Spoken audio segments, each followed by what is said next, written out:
Welcome to the show. मैं हूं doctor Malik, आपका मेज़बान इस शो में, जो कि पेश किया जाता है नूर टीवी पे हर सैटरडे की इवनिंग, सैटरडे की शाम को लंदन टाइम के मुताबिक, यूके टाइम के मुताबिक 5-6 बजे से लेकर 7 बजे तक। नाज़रीन, इस शो में मैं आपकी लाइव टेलीफोन कॉल्स लेता हूं और आपको इमिग्रेशन से मुतल्लिका जो मसाइल हैं उन पर एडवाइस करता हूँ।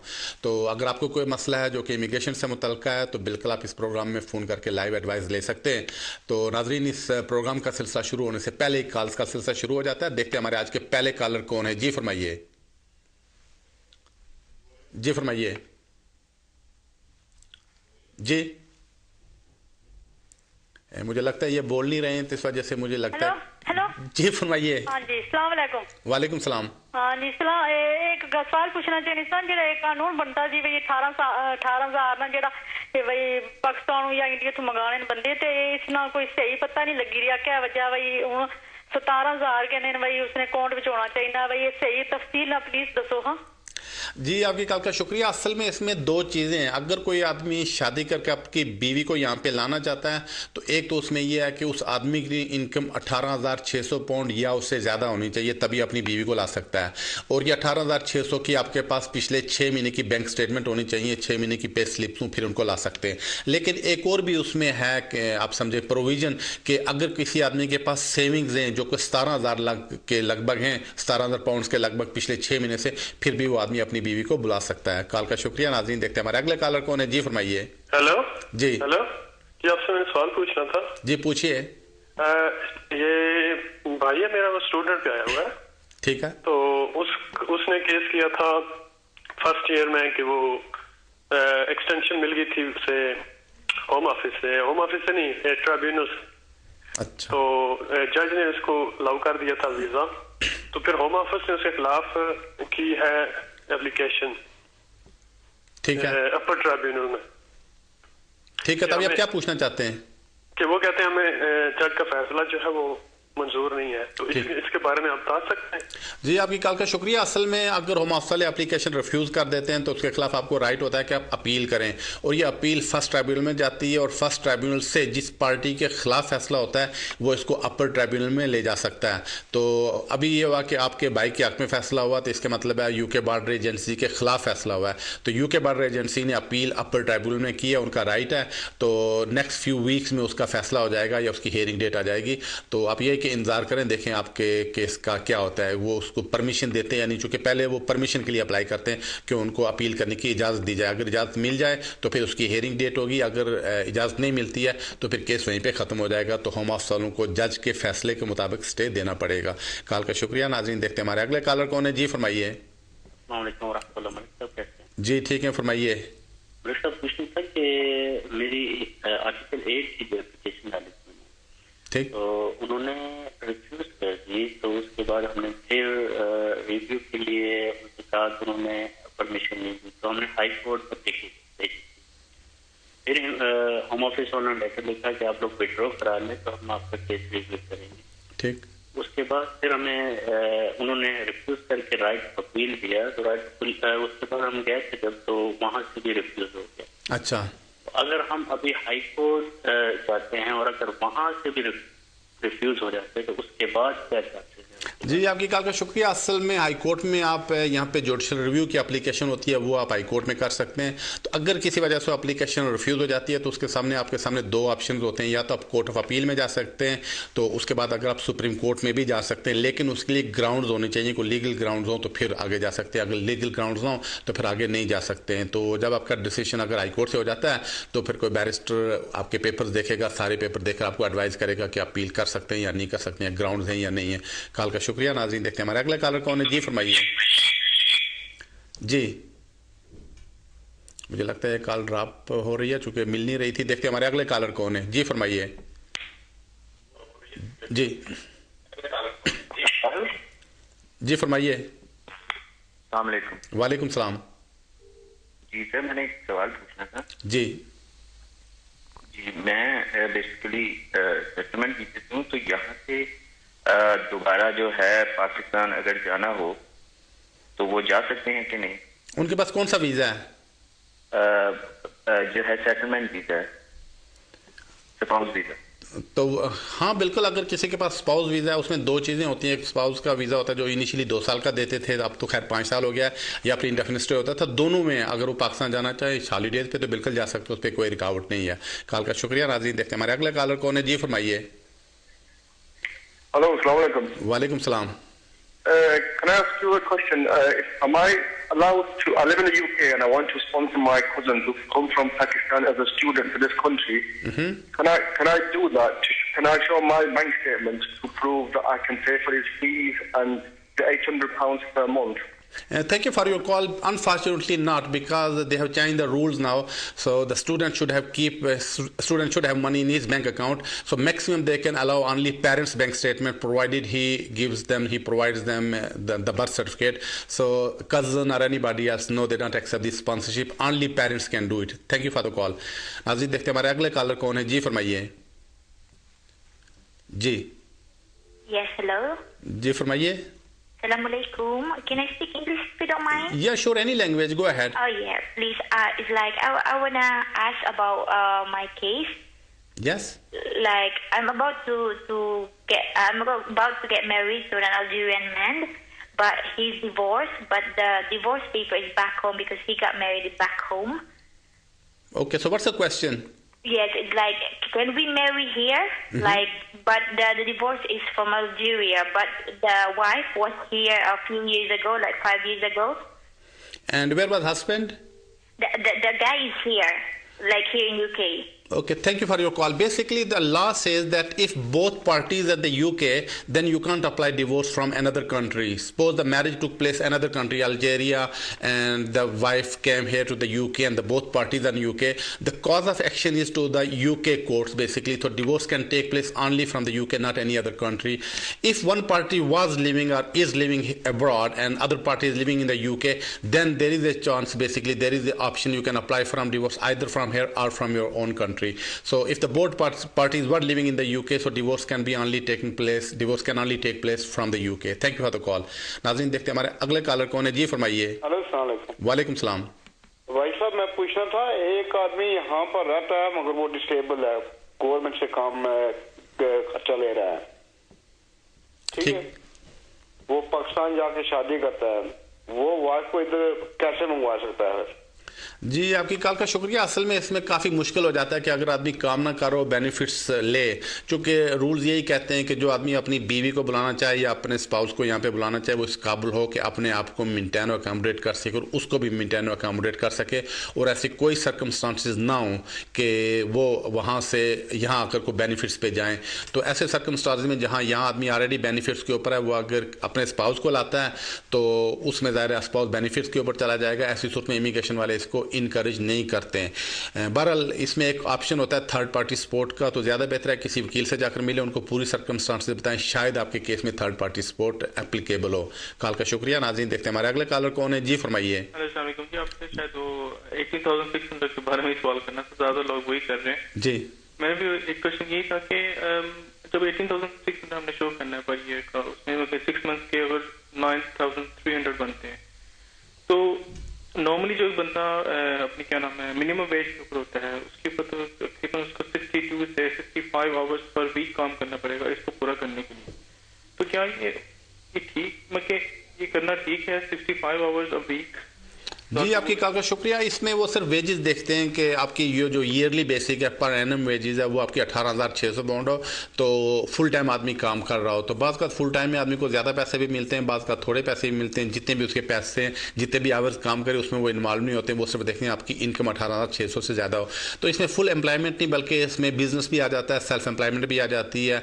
तो उसमें भी अगर आपकी जो प्रॉफिट है 18,600 पाउंड हो तो वो एप्लीकेबल है। तो वो सिर्फ पिछले 6 महीने की बैंक स्टेटमेंट देखते हैं कि 6 महीने में आपकी इतनी इनकम है जो कि पे स्लिप्स के ऊपर है और आपकी बैंक स्टेटमेंट्स में है। कॉल का शुक्रिया। नाज़रीन देखते हैं हमारे अगले कॉलर कौन है। जी फरमाइए।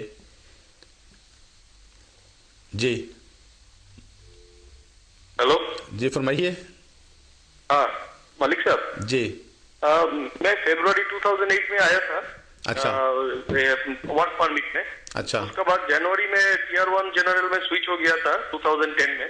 ठीक है। अभी मेरा वो वीजा एक्सटेंशन अप्लाई करना चाहिए फिर से या सेटलमेंट अप्लाई कर सकता है? जी आपकी कॉल का शुक्रिया। उसमें असल में आपको 5 साल पूरे करना होते हैं। अगर आप 5 साल पूरे करें तो फिर आप अप्लाई कर सकते हैं सेटलमेंट के लिए। तो उसमें इस वक्त ये प्रोविज़न है, ये सहूलत है कि अगर कोई आदमी वर्क परमिट के ऊपर आया था और वो वर्क परमिट का पीरियड और जो HSMP का पीरियड या Tier 1 जनरल के पीरियड, ये मिलाकर अगर 5 साल आप पूरे कर लेते हैं तो फिर इंडेफिनिट स्टे के लिए अप्लाई कर सकेंगे। कॉल का शुक्रिया। नाज़रीन देखते हैं हमारे अगले कॉलर कौन है। जी फरमाइए। हेलो, अस्सलाम वालेकुम। वालेकुम सलाम। सवाल पूछना था कि मैंने अपनी अम्मी का स्पॉन्सर किया था जनवरी में, वो जनवरी में आई, एक दो वीक रह के वो चली गई। अच्छा। तो उनकी एज 66 से ज्यादा है और अब पाकिस्तान में मेरा कोई ब्रदर सिस्टर नहीं रह गया, वो अकेली है पाकिस्तान में। अच्छा। मैं अब उनको मैं ही पैसे देता हूँ, सारे स्लिप्स है मेरे पास, तो मैं उनको यहाँ बुलाना चाहता था सेटलमेंट के लिए, तो उसके लिए क्या कोई प्रोसीजर है, अगर आप मुझे बता सके तो। जी आपकी कॉल का शुक्रिया। उसमें यही है कि अगर आपकी शादी हो जाती है और शादी की बुनियाद पे मिसेज यूके में आती हैं तो उनको 2 साल यूके में रहना पड़ता है।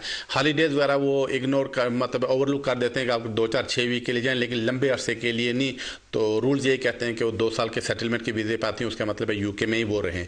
कॉल का शुक्रिया। नाज़रीन देखते हैं हमारे अगले कॉलर कौन है। जी फरमाइए। जी मुझे लगता है कॉल ड्रॉप हो रही है। देखते हैं हमारे अगले कॉलर कौन है। हेलो जी आप टीवी की आवाज़ थोड़ी कम कर दें। मुझे कॉल ड्रॉप करना पड़ेगी क्योंकि टीवी की आवाज़ इतनी ज़्यादा है कि सुनाई नहीं दे रही है वो क्या कह रहे हैं। नाज़रीन देखते हैं हमारे अगले कॉलर कौन है। Hello, doctor Malik. जी वालेकुम सलाम। मेरा एक क्वेश्चन है। मेरा इस मंथ के एंड में 10 साल कंप्लीट हो रहे हैं। अच्छा। और मेरी वाइफ यहाँ पे है, उसको आए हुए 2 साल हो गए, और मेरा बच्चा यहाँ पे हुआ है, उसको 1 साल हो गया अब यहाँ पे। तो मैं मेरे लिए तो SC3O फॉर्म लगेगा, और मेरी वाइफ का जो FLRM फॉर्म है, क्या वो मेरे साथ अप्लाई होगा या मेरे अप्लाई होने के बाद में अप्लाई होगा? जी आपकी कॉल का शुक्रिया। इसमें आप अगर उनका वीज़ा ख़त्म हो रहा है तो आप अपने साथ ही अप्लाई कर सकते हैं। अगर उनका वीज़ा है तो आप अपना इंडेफिनिट स्टे मिलने के बाद अप्लाई कर सकते हैं। कॉल का शुक्रिया। नाज़रीन देखते हैं हमारे अगले कॉलर कौन है। जी फरमाइए। जी हेलो, अस्सलाम वालेकुम। जी फरमाइए। अच्छा, मुझे एक पूछना था। मेरे अम्मी अबू ओवर 65 है रहे और मेरे भाई लोग यहीं पे सेटल है, तो हम सिस्टर्स भी इधर है, तो क्या वो यहाँ से अब अप्लाई कर सकते हैं या नहीं? और दूसरा मुझे अपनी सिस्टर के बारे में पता करना था। मेरी सिस्टर स्पोर्ट्स वीजे पे आई थी, लेकिन फैमिली प्रॉब्लम्स की वजह से लड़का बहुत गलत काम करता है, उसकी वजह से वो पाकिस्तान चला गया है। वो उसका वीजा नहीं लगवा रहा, लेकिन उसे 8 मंथ हो गए इस कंट्री में, तो वो अपना वीजा कैसे मतलब इंडेफिनेट के लिए अप्लाई कर सकती है? जी आपकी कॉल का शुक्रिया। जहाँ तक आपके पेरेंट्स का ताल्लुक है, रूल्स पहले तो ये कहते थे अगर किसी के पेरेंट्स कैटेगरी जिसमें वो आते हैं और वो रिक्वायरमेंट्स पूरे करते हैं वो यहाँ से एप्लीकेशन कर सकते थे, लेकिन 9 जुलाई को ये रूल चेंज हो गया। अब रूल्स यही कहते हैं कि उनको अपने कंट्री से अप्लाई करना पड़ेगा। बहर अगर कोई आदमी यहाँ पे है वो एप्लीकेशन कर दे, अगर किसी वजह से रिफ्यूज़ हो जाती है उसको आगे कोर्ट में ले जा सकता है। चूँकि मेरे अपने ख्याल में ये जो रूल बना है तो ये अगेंस्ट ह्यूमन राइट्स है, उसको आप कोर्ट में चैलेंज कर सकते हैं। तो जहाँ तक आपकी सिस्टर का ताल्लुक है तो आप किसी वकील से मशवरा कर लें, चूँकि रूल्स यही कहते हैं कि अगर हस्बैंड सपोर्ट ना करे फिर वीज़ा नहीं लगता है। सिर्फ अगर बच्चा उसकी बेस पे लग सकता है, या फिर अगर डोमेस्टिक वायलेंस हो उसकी बेस पे लग सकता है। तो ज़्यादा बेहतर है किसी वकील से जाकर मशवरा कर लें, शायद वो किसी कैटेगरी में एप्लीकेशन कर सकते हो। कॉल का शुक्रिया। नाज़रीन देखते हैं हमारे अगले कॉलर कौन है। जी फरमाइए। जी वालेकुम सलाम। डॉक्टर साहब, अभी मैंने दोस्त के ब्याह पे बात करनी है, तो उसने भी थोड़ी देर पहले कॉल की थी, लेकिन उसे कुछ इन्फॉर्मेशन की समझ नहीं आई। तो बेसिकली उसका केस इस तरह है कि उसने शादी करनी है यहाँ पे अल्जीरियन लड़के के साथ, लेकिन वो जो लड़का है उसने उसकी जो बीवी थी वो उसके साथ रह रही थी यहाँ पे डिपेंडेंट, लेकिन वो भी वापस चले गई है। उसके बाद इंडेफिनेट था, लेकिन अब उसने डिवोर्स दे दिया उसे। तो जो शादी थी वो बैक होम पे उसने लिखी थी, अल्जीरिया में हुई थी शादी। तो क्या ये पॉसिबल है कि वो अगर वो यहाँ पे शादी करे तो उसे डिवोर्स देनी पड़ेगी लड़के को, या क्या कहते हैं वो कर सकते हैं शादी? जी आपकी कॉल का शुक्रिया। अगर किसी की अपने कंट्री में शादी होती है बैक होम में और वो यूके में आ जाता है, तो उसके बाद अगर जो डिवोर्स होती है वो यूके से ही होती है, और यहाँ से या काउंटी कोर्ट से हो सकती है या हाई कोर्ट से हो सकती है, बशर्ते कि अगर दोनों पार्टीज यूके में रह रही हों। लेकिन अगर किसी वजह से एक पार्टी वापस चली जाए यूके से और एक पार्टी अपनी कंट्री में है, तो फिर ऐसी सूरत में डिवोर्स यहाँ से भी हो सकती है और अपनी कंट्री से भी हो सकती है। लेकिन मेक श्योर करें अगर अपनी कंट्री से वो कोर्ट के थ्रू डिवोर्स हो, वो जो हाथ से लिखकर डिवोर्स कहते हैं वो यहाँ का ब्रिटिश कानून है जो एक्सेप्ट नहीं करता है। कॉल का शुक्रिया। नाज़रीन अगले कॉलर की तरफ बढ़ते हैं। जी फरमाइए। Hello doctor Malik. जी फरमाइए। हाँ जी सर, एक क्वेश्चन पूछना था मुझे जी। कि मेरे HSM में मेरे 8 साल पूरे हो गए, 5 साल हो गए पूरे। अच्छा। और मैंने PR के लिए फाइल रखी हुई है, जिसका ऑलमोस्ट 6 मंथ्स होने वाले इस मंथ एंड में, तो अभी तक कुछ रिप्लाई नहीं आया। तो उसमें कुछ आगे मैं कुछ कर सकता हूँ, MP को लेटर लिख सकते हैं या कुछ रिक्वेस्ट कर सकते हैं क्या? आपके कॉल का शुक्रिया। असल में आप इंतजार ही करें, चूंकि इसकी वजह यह है कि आमतौर पर ऐसी एप्लीकेशंस के 13 वीक्स में डिसीजन हो जाते थे, 3 मंथ में डिसीजन हो जाते थे, लेकिन पिछले दिनों चूंकि ओलंपिक्स रहे, इसकी वजह से OMAFS ने कहा है कि तकरीबन 6 मंथ या उससे थोड़ी ज़्यादा देर लग सकती है। तो अगर 6 मंथ हो गए तो मुझे यकीन है कि चंद ही वीक्स में आपके केस का फैसला हो जाएगा। जस्ट इंतजार करें। कॉल का शुक्रिया। नाज़रीन देखते हैं हमारे अगले कॉलर कौन है। जी फरमाइए। हेलो अस्सलाम वालेकुम। वालेकुम सलाम। जी मैंने पूछना था कि ये जो 18,000 का लोन निकाला उन्होंने, तो ये चेंज होगा या सेम ही रहेगा? जी आपकी कॉल का शुक्रिया। असल में हमने इसको चैलेंज किया था कोर्ट में, और तो कोर्ट में हमारे हक में डिसीजन आ गया था। तो उसके बाद OMAFS वालों ने नए रूल्स बनाने थे, इसको पार्लियामेंट में पेश करना था और नया रूल बनाना था। वो उन्होंने अभी ऐसा कोई बनाया नहीं है, तो शायद उसमें कुछ देर लग जाए। तो मेरे अपने ख्याल में ये अगेंस्ट ह्यूमन राइट्स है। अगर किसी की एप्लीकेशन रिफ्यूज़ हुई है मैं इस वजह से कि उसके पास 18,600 नहीं थे, वो उसको कोर्ट में चैलेंज करे, तो मुझे कोर्ट से केस विन करने के काफ़ी ज़्यादा चांसेस लगते हैं। कॉल का शुक्रिया। नाज़रीन देखते हैं हमारे अगले कॉलर कौन है। जी फरमाइए। हेलो मलिक साहब। जी। मेरे ब्रदर का EA2 एप्लीकेशन है, उसका डाइवोर्स हो गया, तो अभी वो 3 साल खत्म हो गए उसके, तो वो कुछ प्रॉब्लम हो गया, तो 3 साल से ज्यादा हो गया, तो उसने डाइवोर्स कर ली। हम उसके इंडेफिनेट अप्लाई कर सकते हैं अभी क्योंकि वो आके 5 साल से ज्यादा हो गया, पर वो पहले स्टूडेंट पे था। जी आपकी कॉल का शुक्रिया। उसमें कंडीशन ये है कि वो 3 साल तक उसके साथ शादी चली हो और 3 साल तक लड़की ने यहाँ पे काम किया और आपके पास काम करने का प्रूफ हो, यानी वो अपने जो राइट्स हैं वो एक्सरसाइज कर रही हो। एक्सरसाइज एक यूरोपियन सिटीजन तभी करता है वो यहाँ पे काम करता है। तो अगर काम कर रही थी या पढ़ रही थी तो फिर तो आप अप्लाई कर सकते हैं। अगर ना तो आपके पास उसके काम का प्रूफ है ना उसके पास पढ़ने का प्रूफ है, फिर इसमें आपको थोड़ी सी प्रॉब्लम होगी। तो ज़्यादा बेहतर है किसी वकील को जाकर सारी बात बताकर उससे मशवरा कर लें। कॉल का शुक्रिया। नाज़रीन देखते हैं हमारे अगले कॉलर कौन है। जी फरमाइए। हेलो अस्सलाम वालेकुम। वालेकुम सलाम। सर मैं लुटन से बोल रहा हूँ। मैंने 5 साल का वीजा ले लिया है, तकरीबन साल हो गया है। ये अपना यूरोपियन साहब से, मेरी वाइफ है यूरोपियन। अच्छा। तो मैं आपसे पता करना चाहता था कि ये कितने अर्से बाद अप्लाई कर सकता हूँ इंडेफिनेट स्टे के लिए?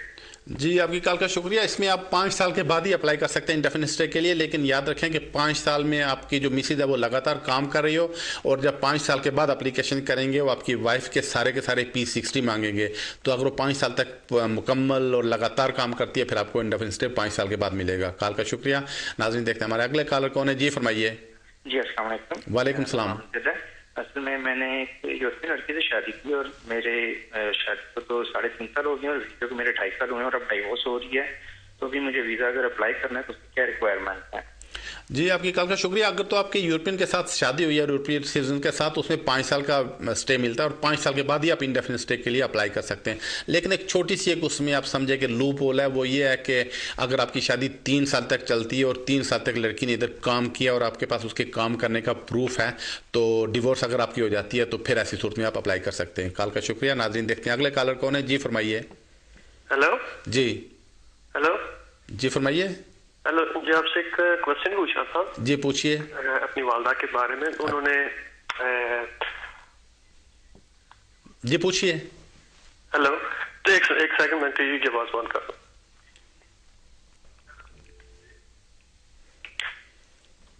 हेलो। जी पूछिए। और वालदा के बारे में पूछना था। वो पाकिस्तान से आई थी एज ए विजिटर यहाँ पे, तो फिर हमने उनके लिए, उनकी एज है 65 ईयर, तो फिर उसके बाद वहाँ उनका लुक आफ्टर करने वाला कोई नहीं था। हमने यहाँ उनके लिए जो है परमानेंट अप्लाई किया था वीजा, तो वो होम ऑफिस ने रिजेक्ट कर दिया। और फिर उसके बाद हमने डॉक्टर वगैरह से लेटर लिया कि उनकी वहाँ कोई लुक आफ्टर नहीं कर सकता और वो अपने आप की लुक आफ्टर वहाँ नहीं कर सकते, इसलिए कि हमें फर्दर एक्सटेंशन लीव दी जाए। तो इसके क्या चांसेस हैं कि इसके लिए जो है वो अलाउ कर देंगे इनको बायोमेट्रिक रेजिडेंस?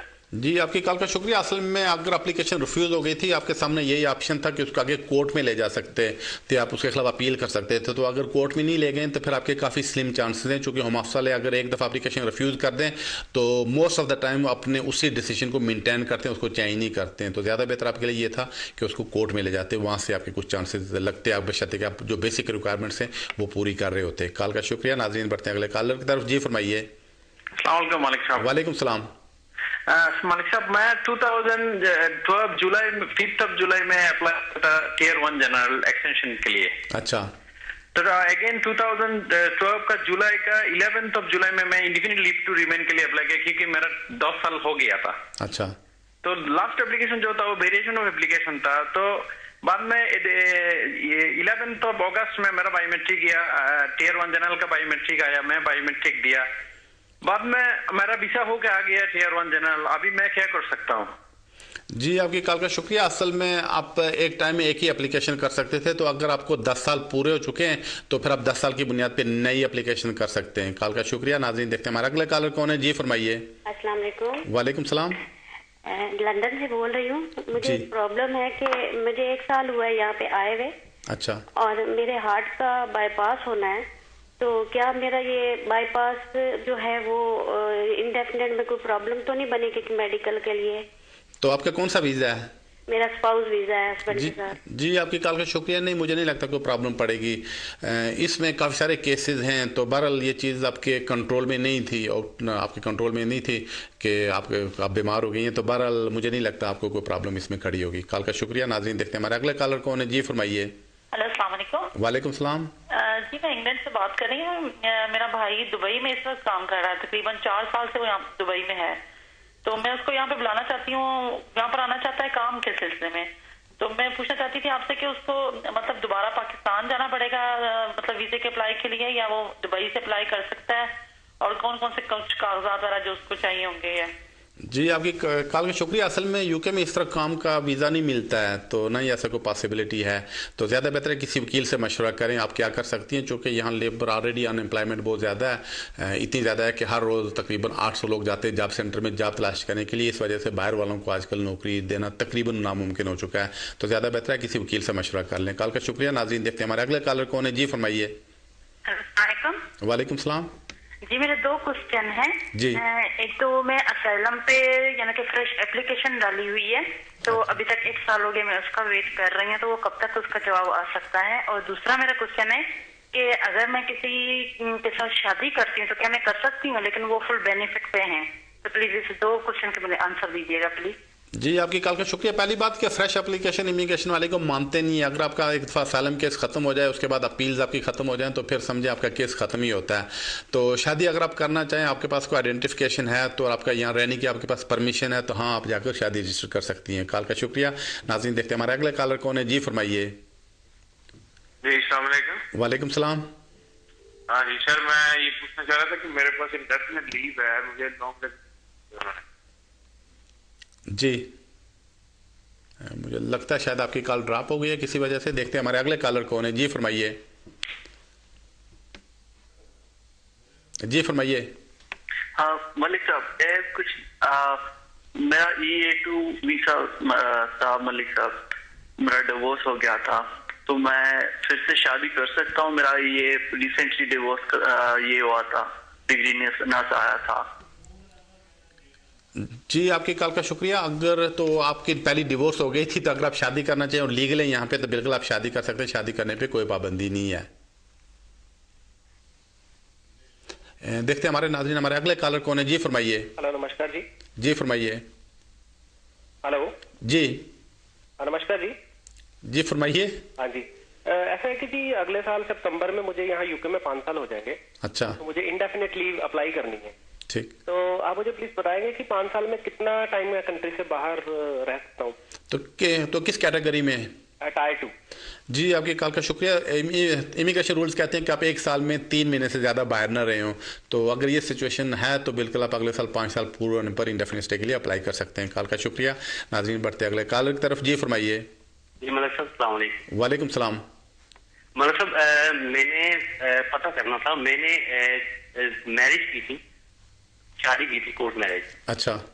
तो उसमें ये था कि जो मेरी वाइफ की फैमिली है उनको नहीं पता। तो अब ये था कि मेरी जो वाइफ थी वो इंडेफिनिट वीजे पे थी। अच्छा। तो उनका वो अप्लाई करने लगे हैं सिटीजनशिप के लिए। अच्छा। तो बेसिकली थिंग इज के वो फॉर्म फिलअप कर रहे थे और अब मेरे लाइक इन लॉज में किसी को नहीं पता कि हमने शादी कर ली है। अच्छा। कोर्ट मैरिज कर ली है। तो अब वो सिटीजनशिप के लिए अगर भेजेंगे, अगर वो सिंगल लिख के भेजे तो उसमें कोई मसला बन सकता है? जी, आपकी कॉल का शुक्रिया। नहीं, उसमें कोई मसला नहीं बन सकता। उसमें वो जो कॉलम है उसका पर्पस ये है कि अगर तो कोई आदमी शादी करके यूके में आता है या शादी की बेस पे उसको इंडेफिनिट स्टे मिलता है तो वो 3 साल के बाद अप्लाई कर सकता है। तो अगर कोई आदमी शादी की बुनियाद पे नहीं है, किसी और बुनियाद पे अप्लाई करता है इंडेफिनिट स्टे के बाद ब्रिटिश नेशनलिटी के लिए, तो उसे 5 साल की रेजिडेंसी पर अप्लाई करना पड़ता है। उसके लिए उन्होंने वो कॉलम रखा है कि आपको शादी किसके साथ हुई थी वो देखने के लिए कि 3 साल से ज़्यादा अरसा हो गया या नहीं हो चुका। मुझे लगता है आपकी मिसेज 3 साल की बुनियाद पे नहीं बल्कि किसी और बुनियाद पे अप्लाई करना चाहती हैं, आपकी बातों से लगता है। अगर ये सिचुएशन है तो उस पर कोई फ़र्क नहीं पड़ेगा, वो लिखें या ना लिखें, तो उस पर कोई खास फ़र्क नहीं पड़ता। कॉल का शुक्रिया। नाज़रीन, देखते हैं हमारे अगले कॉलर कौन है। जी फरमाइए। हेलो, अस्सलाम वालेकुम। वालेकुम सलाम। मैंने अपने कज़न से फ़ोन किया है। उसकी वेजेस हैं 250 पाउंड। तो अगर क्या आपके विजिटर आई हो तो क्या वो उससे शादी कर सकता है? शादी करके इंडेफिनिट वीज़े के लिए अप्लाई कर सकते हैं यहीं पे? जी, आपकी कॉल का शुक्रिया। नहीं, वो नहीं अप्लाई कर सकते हैं चूँकि वो रूल्स चेंज हो गए हैं। तो ये उसके लिए शर्त ये है कि उनकी जो सालाना इनकम है वो तकरीबन होनी चाहिए 18,600 पाउंड या उससे ज़्यादा, फिर अप्लाई कर सकते हैं।